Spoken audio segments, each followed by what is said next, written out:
Vem cá, por que quase ninguém gosta dos pares dos protagonistas? Uma resposta costuma vir à mente de quase todo mundo. Ninguém aguenta mais as donzelas em perigo. Nem aquelas personagens que todo mundo fala de ser incrível, de uma força avassaladora, habilidades de luta refinada, poderes de cura, quase regeneração, um controle de chakra absurdamente perfeito e... muito específico? Salve, gente bonita! Eu sou o seu portador de histórias e hoje eu quero falar com você sobre um tema que dá até um friozinho na barriga. O clichê da geladeira é provavelmente um dos mais problemáticos e estranhos de todos. Vem comigo que eu vou te explicar o que acontece quando uma história entra nessa fria e eu também vou te ensinar como esquentar as coisas para escapar. Em 1992, o Lanterna Verde da época, Kyle Rayner, voltou para casa depois de uma missão muito longa no espaço. Esperando já encontrar sua esposa em casa, ele adentra o recinto, apenas para encontrar a casa escura e vazia, apenas com um bilhete deixado na mesa. Havia um presente para ele na geladeira. E é então que ele encontra sua esposa completamente congelada e sem vida, como um presente dos seus inimigos. À época, isso chamou a atenção da roteirista Gail Simone, que mais tarde veio a criar as Aves de Rapina, uma equipe de super-heroínas e anti-heroínas da cidade casa do Batman, Gotham City. Analisando mais a fundo, ela notou um padrão no jeito que a indústria esteve tratando suas personagens femininas. E em 1999, ela organizou as suas observações no website Women in Refrigerator, uma lista que só com personagens de quadrinhos já soma 112 personagens que foram para a geladeira. Por isso, o clichê é definido como personagens femininas que acabam sofrendo destinos terríveis, muitas vezes de forma a beneficiar um relativo masculino. Então é quando a namorada ou esposa do protagonista acaba se ferindo, sendo alvo dos inimigos, se sacrificando inutilmente, desistindo de tudo ou sendo forçada a jogar a toalha por uma atuação que acaba empoderando um outro personagem, quase sempre homem, e isso é tudo que a história tem para ela. Alguns exemplos, sendo a Iris West, da série Flash, que há anos é capturada, vira alvo, ou realmente acaba indo pro saco, levando o Barry a ficar mais rápido e vencer toda vez. Ou então, a Lorraine do filme De Volta para o Futuro, que leva uma bofetada do Biff Tannen e isso motiva o George McFly a defendê-la.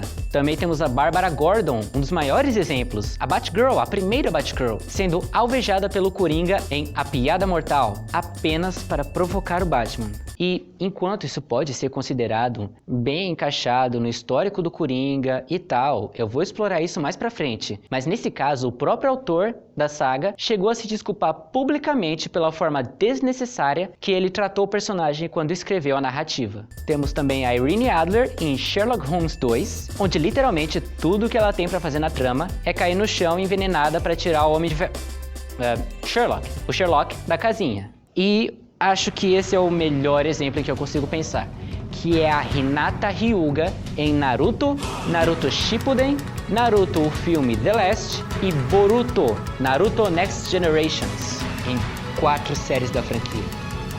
Em 4! Primeiro, ela perdeu feio numa luta nada menos que muito boa contra o seu primo Neji Hyuga na segunda fase do exame Chunin, motivando Naruto a vencer ele na terceira fase. Hinata, eu dou minha palavra. Juro que vencerei! Depois, em Naruto Shippuden contra o Pain, onde ela vai tentar salvar o Naruto, mas nem isso consegue antes de ser imediatamente derrotada pelo Pain e dando a raiva suficiente para o Naruto despertar o poder das 9 caudas.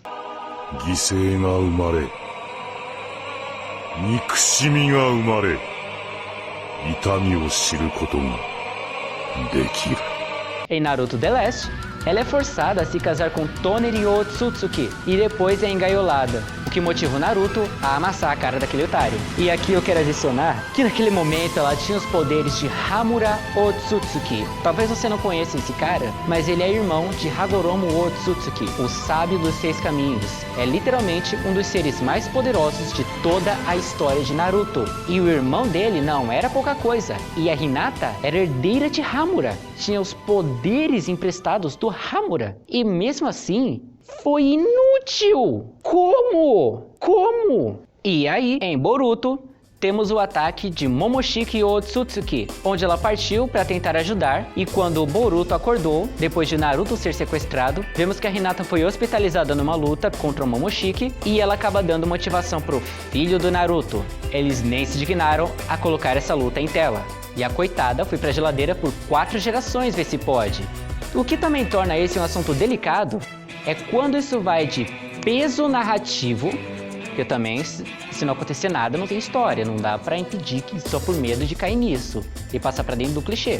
Então uma condição que muita gente concorda é que quando essas coisas acontecem com personagens masculinos, essa situação eventualmente volta pra estaca zero. Quantas vezes o Flash já não perdeu o movimento das pernas, ou as próprias pernas, ou a velocidade, ou o Batman morreu, ou o Superman morreu. Voltaram, tá tudo bem, né? Um dos melhores exemplos é Jason Todd, o segundo Robin, que voltou dos mortos permanentemente, mas só de vez em quando, em histórias que não contam na continuidade da DC, a Batgirl não tá numa cadeira de rodas. Com as personagens femininas, as coisas tendem a ser um tanto mais permanentes. Mas beleza, só não dá cabo da personagem, problema resolvido.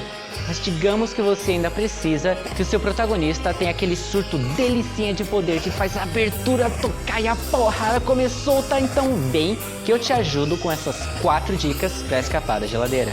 Primeiramente, não faça ser em vão. Em vez de motivar o protagonista, que tal uma misturada com o clichê do mentor, que morre fazendo uma coisa sem a qual a trama não avança?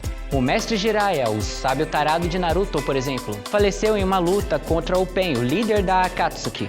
Mas antes de partir, deixou uma mensagem sem a qual Naruto teria perdido a batalha dele. Não é uma solução, mas é um paliativo que vai quebrar a questão da donzela em perigo. Vai ser relevante na trama e vai ser mais do gosto de quem tá lendo ou assistindo o que for que você estiver entregando. Um exemplo legal que eu posso dar é a personagem Helena Gilbert, de Diários de Vampiro. Não, é a minha mãe que assiste, não eu juro, gente, eu juro.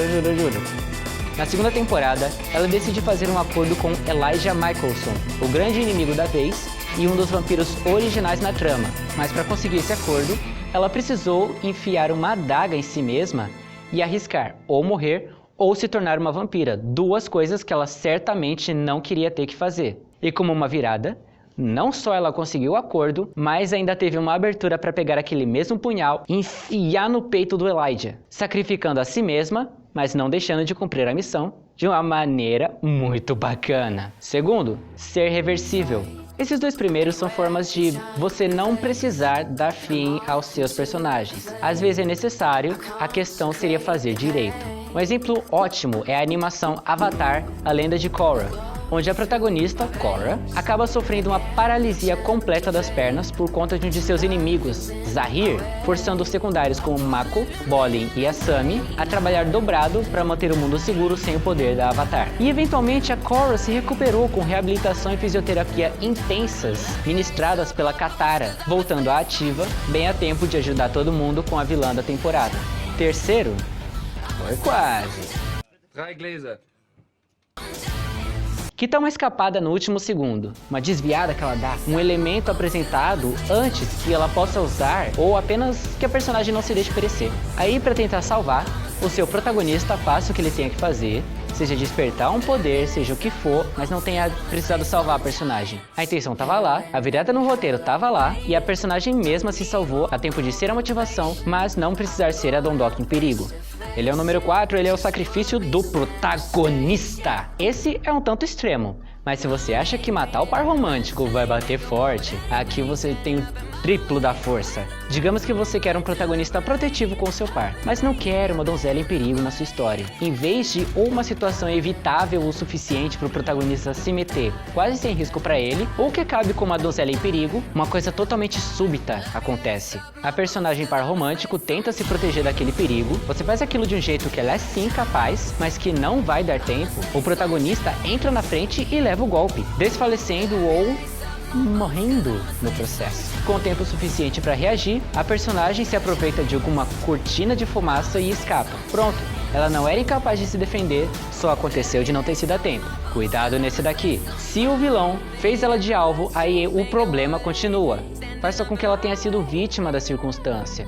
com que o vilão não se importe. Busque jeitos de mostrar que não é porque ela é par do protagonista. Não é porque ela é mulher que ela ficou menos competente do nada pra encaixar no momento. Ou só não faz isso. Desliga a geladeira. Aí eu deixo com você. Aproveite da sua criatividade e deixe a história fluir. Comenta aí embaixo de que jeito você escapa do clichê da geladeira e se inscreve no canal para não perder mais dicas como essa. Lembre-se, você também é um portador de histórias. E é juntos que vamos construir a maior e mais épica das tramas. A vida. Até a próxima, gente bonita. Vida longa e próspera. Ui, bateu um ventinho gelado aqui. Oh. Não.